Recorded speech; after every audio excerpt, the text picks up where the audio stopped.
This 1870 portrait of a mother and son seems gentle until you notice the boy's hair. At first look, it feels like a lovely image. A woman in silk, a child resting against her shoulder, the soft blur of a studio background behind them. It looks like love. For more than 150 years, it was seen as love, until one archivist could not stop staring at the top of the boy's head. Eleanor Vance had been cataloging photographs at a historical society in Richmond for 11 years.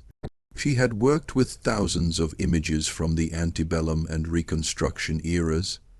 She had handled everything from daguerreotypes of Confederate officers to cabinet cards of newly freed families standing stiff and proud outside the first homes they owned. She knew what photographs from this time usually showed. She knew the poses, the props, and the careful staging meant to signal status and respectability.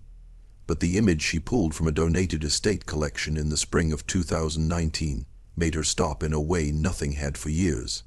The photograph was a cabinet card, about 4 by 6 inches, mounted on thick cardstock, with the photographer's name pressed in gold script along the bottom edge. The woman in the portrait appeared to be in her early 30s, wearing a dark silk dress with jet buttons running from collar to waist. Her hair was parted in the middle and pulled back in a style common in the early 1870s. She sat in a carved wooden chair, and her left arm wrapped around a young boy standing beside her, leaning into the curve of her body. The boy looked to be 6 or 7 years old. His clothes were fine, a small velvet suit with a white lace collar, the kind of outfit a wealthy family might choose for a beloved child on a special day. His skin was brown. His features suggested African ancestry, and his head tilted slightly toward the woman's shoulder in what first appeared to be a natural sign of affection.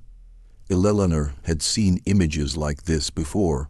Mixed-race families had existed throughout American history, even when laws and customs made it dangerous to acknowledge them openly. She assumed this might be one of those photographs, a quiet record of a relationship that could not be spoken aloud at the time. But something about the boy's hair kept drawing her back. It was straight, not loosely curled or wavy as might naturally appear in a child of mixed heritage. It was straight and flat, almost pressed to his scalp in a way that looked uncomfortable. Along the hairline, just above his left ear, Eleanor noticed a faint discoloration, possibly a chemical burn, or the trace of something worse. She leaned closer, adjusted the angle of her magnifying lamp, and felt her stomach tighten. The hair did not look like it had grown that way. It looked forced. Eleanor Vance had spent more than a decade learning to read photographs the way others read books. She understood that every detail in a 19th century studio portrait was chosen on purpose. The backdrops, the furniture, the placement of hands and bodies, all of it was arranged to send a clear message to the viewer. Wealth, morality, family harmony, respectability, nothing was random. So when something in an image did not fit the expected pattern, it usually meant there was a story the photograph was hiding. She had seen portraits where the wrong detail was a pair of shackles partly hidden behind a chair leg. She had seen images where a so-called loyal servant stood behind a white family, positioned just so, revealing on closer look the iron collar around their neck. She had trained herself to look for what did not belong, the objects and poses that broke the smooth performance of normal life. But she had never seen anything quite like this boy's hair. She removed the cabinet card from its protective sleeve and turned it over. On the back, written in faded pencil, was a name and a date. Adelaide Marsh with son, 1870. Below that, in a different hand, was a single word that had been partly erased, but was still readable if held at the right angle. The word was Samuel. 2 names, mother and son, according to the note. But the attempt to erase Samuel's name suggested that someone, at some point, wanted to undo whatever claim this photograph made about their connection. Eleanor placed the card on her desk and stared at it for a long time. She had a feeling, one she had learned to trust, that this was not simply a portrait of a mother and her child. It was proof of something else, and if she did not follow it, whatever truth lay here would remain hidden. The photographer's stamp on the card read Whitmore and Company, Richmond. Eleanor started there, pulling city directories from the 1860s and 1870s to trace the studio's past. She found it listed on Broad Street from 1858 to 1879, run by a man named Thomas Whitmore, who advertised portraits of distinction for families of quality. The wording was common for the time, meant to signal that the studio served wealthy white clients. But a deeper search into Whitmore's business records, donated to a university archive in the 1990s, revealed something more troubling. Whitmore had kept a separate ledger for what he called special commissions. These were portraits taken for clients who did not want their names written in the main appointment book. The entries were brief, listing only initials, dates, and short notes about payment. One entry dated March 1870 caught Eleanor's eye. It read, "A.M. portrait with Ward, hair preparation required, extra fee. Ward not son and hair preparation." Eleanor felt the pieces begin to come together, though the picture forming was deeply unsettling. She contacted a colleague at a university in Washington, a historian named Dr. Lorraine Okonkwo, who studied the post-emancipation period and the legal ways white families kept control over black children after slavery officially ended. Dr. Okonkwo had spent years documenting the system of apprenticing black children to their former enslavers, a practice that allowed white families to keep black minors as unpaid labor under the excuse of training and care. She had also written about companion children, black children kept in white households not for work, but for display, dressed well and presented as proof of the family's kindness. When Eleanor sent her a high-resolution scan of the photograph, Dr. Okonkwo replied within hours. She wrote that she had seen images like this before.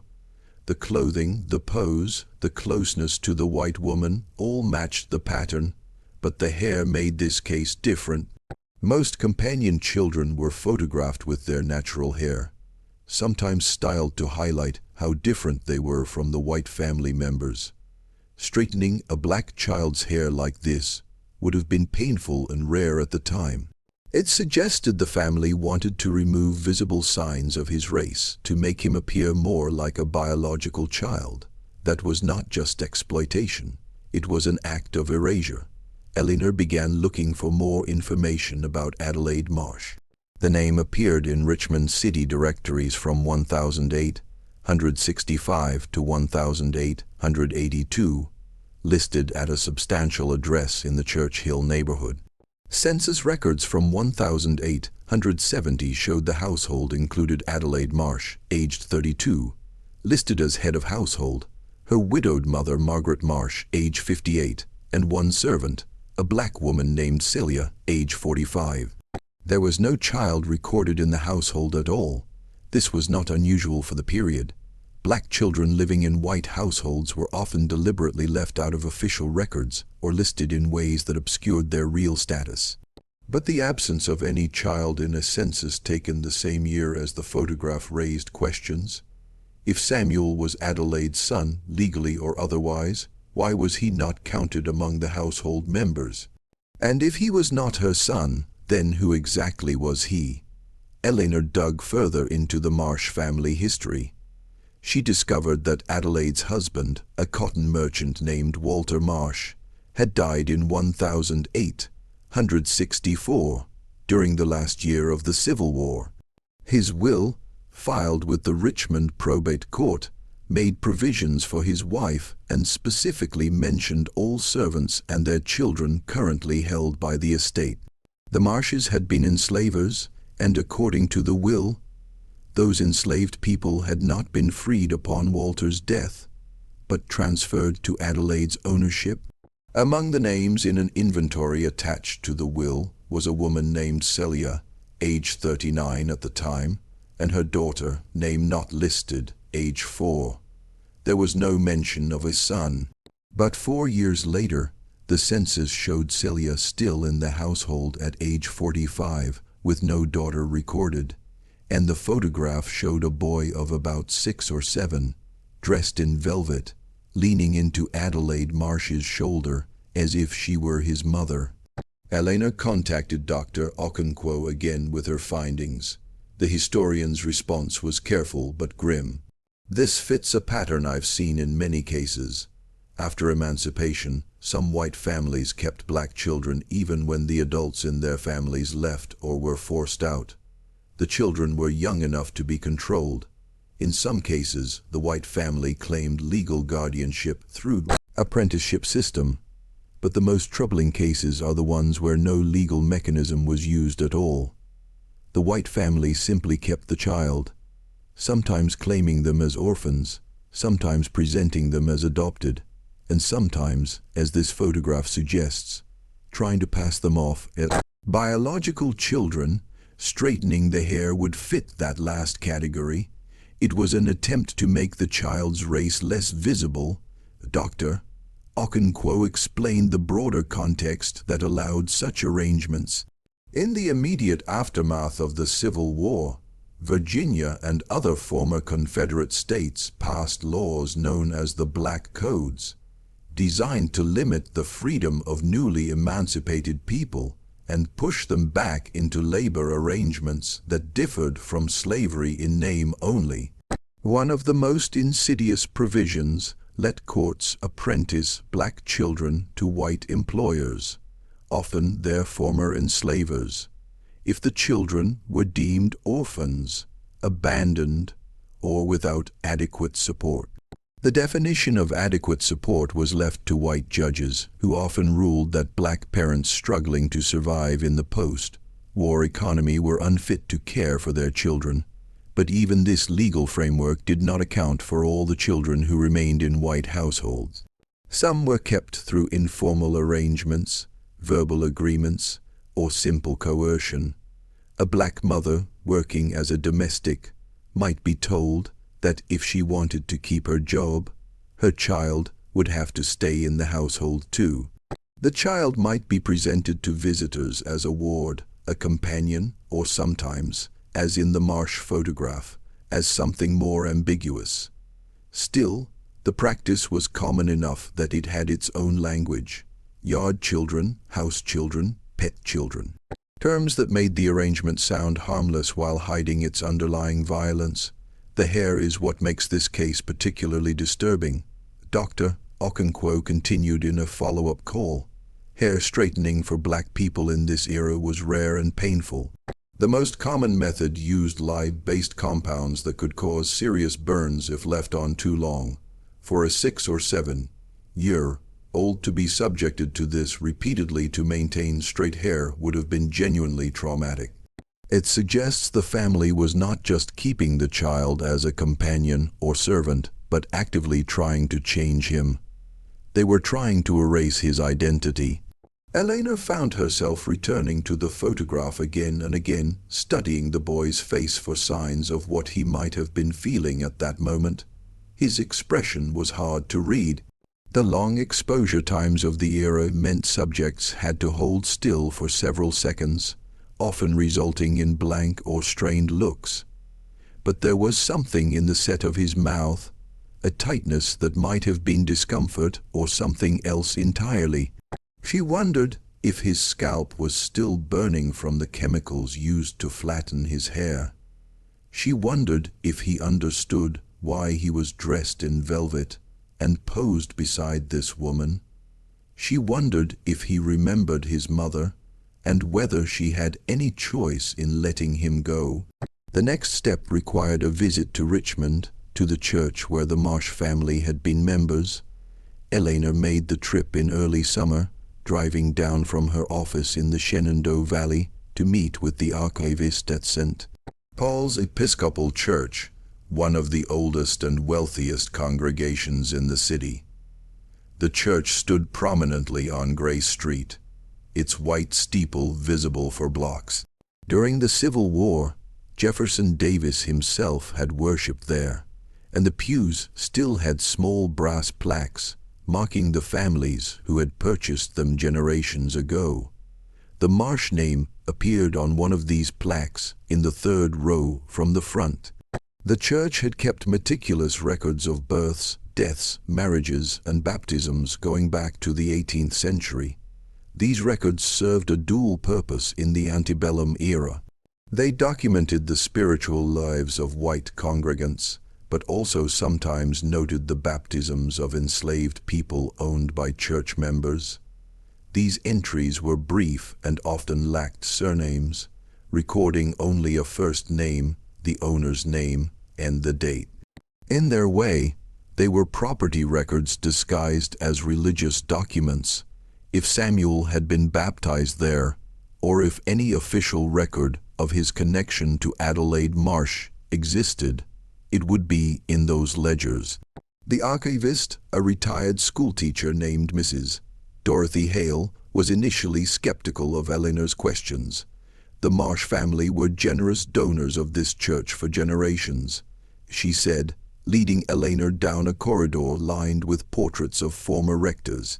I'm not sure what you expect to find that would be historically significant. But when Eleanor showed her the photograph, Mrs. Hale's expression shifted. She studied it for a long moment, then looked up at Eleanor with something that might have been recognition. "I've seen this boy before," she said quietly. "Not in person, obviously, but there's another photograph in the collection." The second photograph, which Mrs. Hale retrieved from a storage room in the church basement, showed the same boy about 10 years older. He was dressed in the plain dark suit of a household servant, standing behind a seated group of white women at what seemed to be a church event.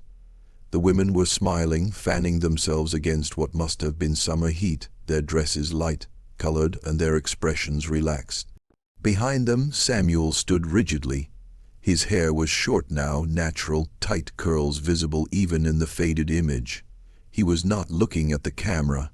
He was looking down at the floor, his hands clasped in front of him in a posture of stiff stillness. Eleanor started searching for more details about Adelaide Marsh.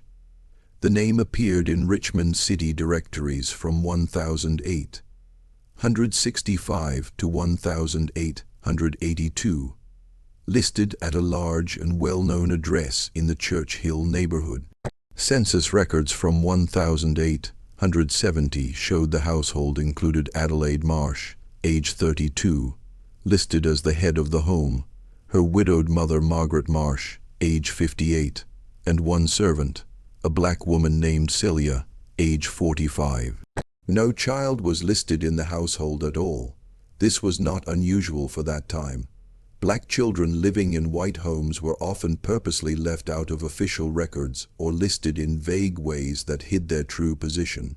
Still, the absence of any child in a census taken the same year as the photograph raised serious questions. If Samuel was Adelaide's son, legally or in any other way, why was he not counted as part of the household? And if he was not her son, then who was he really?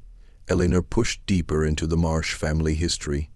She learned that Adelaide's husband, a cotton merchant named Walter Marsh, had died in 1864 during the final year of the Civil War.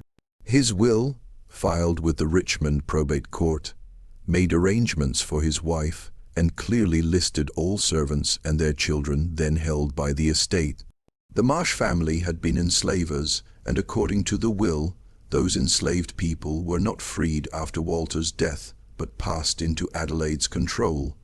In an inventory attached to the will, a woman named Celia was listed, age 39 at the time, along with her daughter, unnamed, age 4.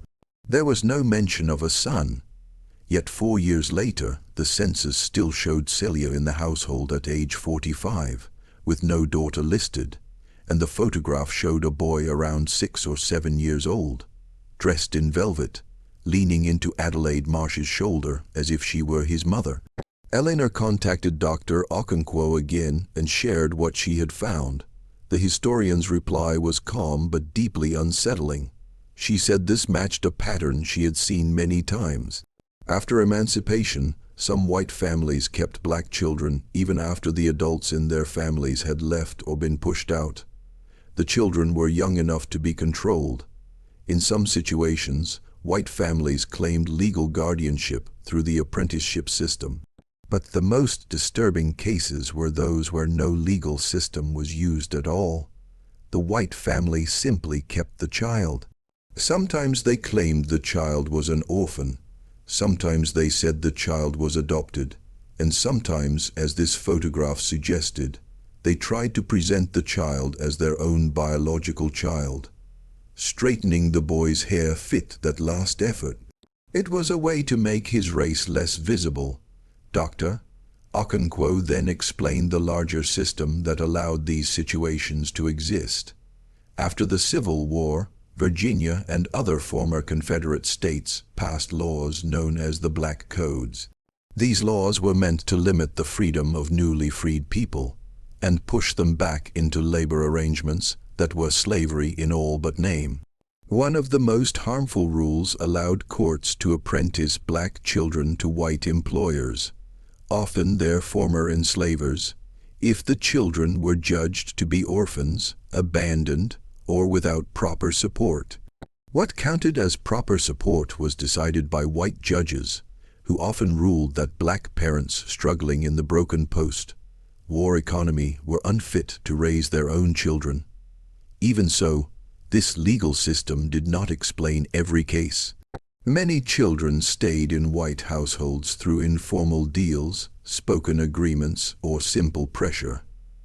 A black mother working as a domestic servant might be told that if she wanted to keep her job, her child would have to remain in the household as well. The child might be introduced to visitors as a ward, a companion, or, as in the Marsh photograph, something deliberately unclear. The practice was common enough to have its own terms: yard children, house children, pet children. These words made the arrangement sound gentle while hiding the deep harm underneath. Dr. Okonkwo said the hair was what made this case especially disturbing. Hair straightening for black people during that time was rare and extremely painful. The most common methods used lye-based chemicals that could cause serious burns if left on the skin too long. For a child of 6 or 7 to go through this again and again to keep his hair straight would have been deeply traumatic. It suggested the family was not only keeping the child as a servant or companion, but actively trying to change who he was. They were trying to erase his identity. Eleanor found herself returning to the photograph over and over, studying the boy's face for clues about what he might have felt in that moment. His expression was hard to understand. Long exposure times meant people had to stay still for several seconds, often leaving faces blank or tense. Still, there was something in the tight line of his mouth that suggested discomfort, or perhaps something even heavier. She wondered if his scalp was still burning from the chemicals used to flatten his hair. She wondered if he understood why he was dressed in velvet and posed beside this woman. She wondered if he remembered his mother and whether his mother had any real choice in letting him go.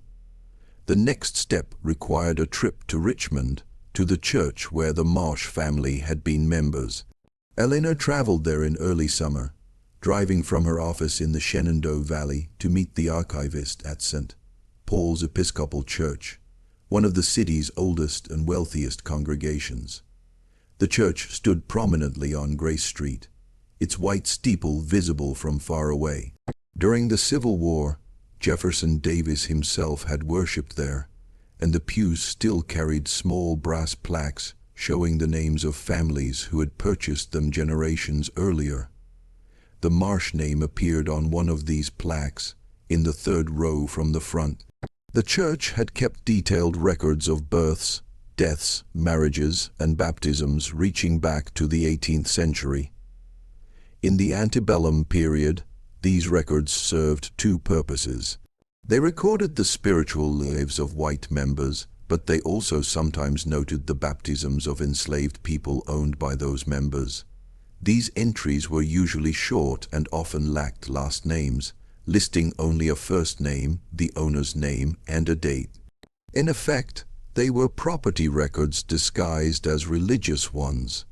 If Samuel had been baptized there, or if any official note of his link to Adelaide Marsh existed, it would be found in those books.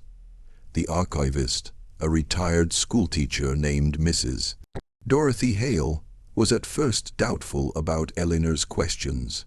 She said the Marsh family had been generous supporters of the church for generations, and led Eleanor down a hallway lined with portraits of former rectors. She said she was not sure what Eleanor expected to find that would matter historically, but when Eleanor showed her the photograph, Mrs. Hale's expression changed.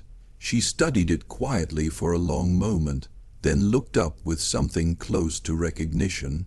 She said she had seen the boy before, not in person, but in another photograph in the collection. The second image, which she brought from a storage room in the church basement, showed the same boy about 10 years older. He wore a plain dark suit, the kind worn by household servants, and stood behind a seated group of white women at what appeared to be a church gathering.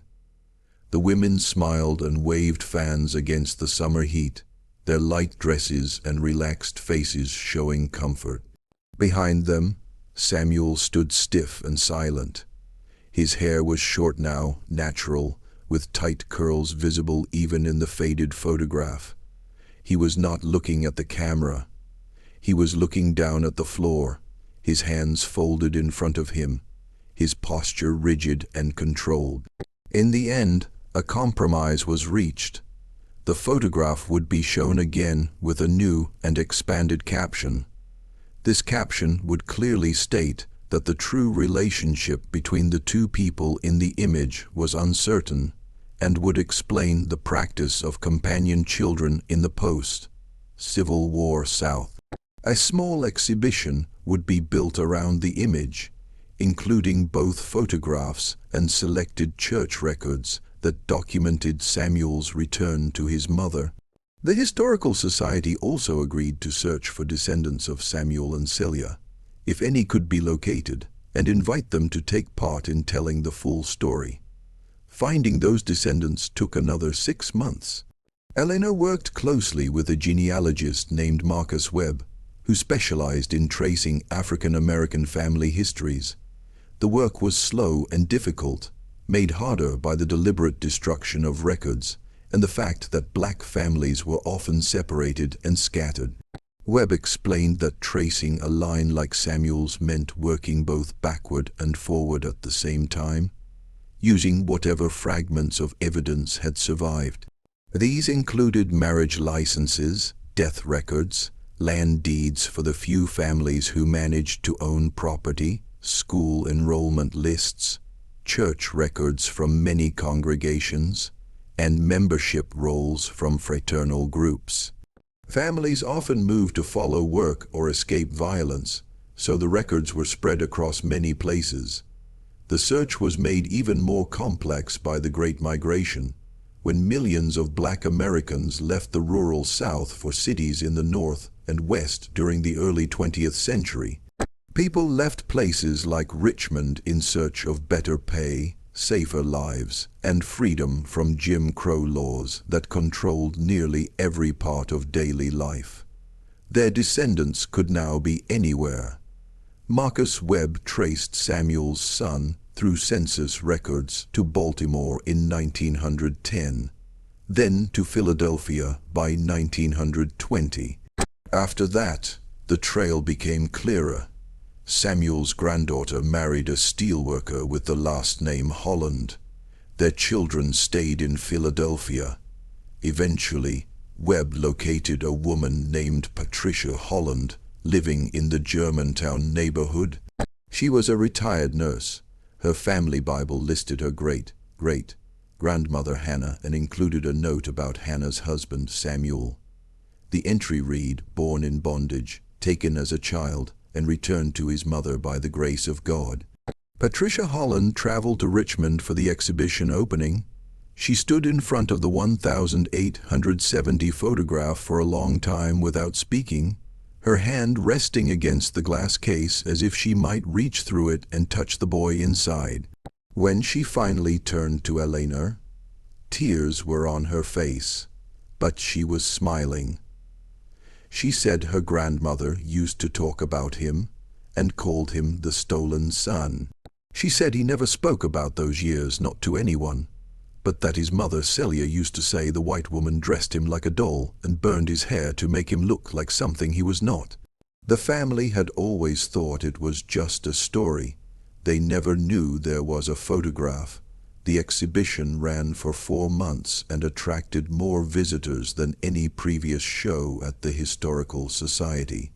Local newspapers covered the story, and several academic journals published articles about companion children, using the Marsh photograph as a key example. Dr.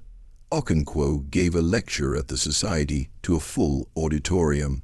She explained how Samuel's story fit into a wider pattern of white families keeping control over black children, through both legal and illegal means after emancipation. She showed slides of other photographs identified by scholars as similar cases, images from Alabama, South Carolina, and Mississippi. All showed well-dressed black children posed beside white women who were not their mothers. The exhibition also led to a deeper examination within the Historical Society itself. Staff began reviewing other items in the collection that had been accepted decades earlier with little explanation or with misleading labels. They found photographs marked family servant that showed children far too young to be working. They found portraits described as nurse in charge where the so-called nurse was barely older than the baby she held. They found images of black people with no names at all, labeled only as domestic scene or household group. Each of these items was now being researched, given proper context, and, when possible, connected to descendants who could add their own histories. Richard Townsend, the director who had first worried about donor reactions, told Eleanor that the exhibition had changed how he understood the Society's mission. He said they had been treating photographs as objects to preserve and display, but not as evidence. For more than a century, they had presented that evidence in a way that supported one version of history while silencing another. He said he did not know how to fix everything that had been done, but they had to begin somewhere. For Elena, the most meaningful moment came near the end of the exhibition, when Patricia Holland returned with her daughter and 2 grandchildren. They stood together in front of the photograph, 4 generations of Samuel's descendants, looking at the image of a boy who had been taken, erased, and later reclaimed. The youngest child, a girl about 7 years old, the same age Samuel had been when the photo was taken, pointed at the picture and asked her great-grandmother who the people were. Patricia knelt beside her and said the boy was her great-grandmother's son. His name was Samuel, and the woman next to him was not his mother. His real mother was Celia, who loved him so much that she spent years fighting to get him back, and she did get him back. The girl looked again at the photograph and then asked why his hair looked like that. Patricia was quiet for a moment. She said they were trying to make him into something he was not, but it did not work. He always knew who he was, and now they knew too. Photographs lie. This is not a new idea, but it needs to be repeated every time we look at an old image and assume we understand it. A camera captures a moment, But that moment is always arranged, always framed, always a performance of what the subjects and the photographer want us to believe. A white woman in silk with a black child in velvet, a small body leaning into what appears to be a loving embrace. These images suggest love, family, and belonging. But the details tell another story. The burned hairline, the missing census record, the separate ledger for special commissions, the church note marking a return that should never have been needed. Samuel's photograph is not unique. Archives, attics, and museum storage rooms across the country hold thousands like it. Portraits meant to show kindness and care, but that actually record something much darker. Children dressed as companions and displayed as proof of a slaveholder's goodness. Families posed together to hide the violence that held them in place. Hair burned straight, skin lightened. Identities erased to keep the lie that everything was normal and good. Every one of these photographs is a crime scene, and every one is also a record, if we learn how to read it, of people who survived. Samuel survived, Celia survived, their descendants survived, carrying the story forward even when the photograph tried to erase it. The next time you look at an old portrait and feel a warm connection to the past, look closer. Look at the hands, the hair, the edges of the frame. Look for what does not belong. Look for the story the image is trying not to tell, because that story belongs to someone, and they have been waiting a very long time to be seen.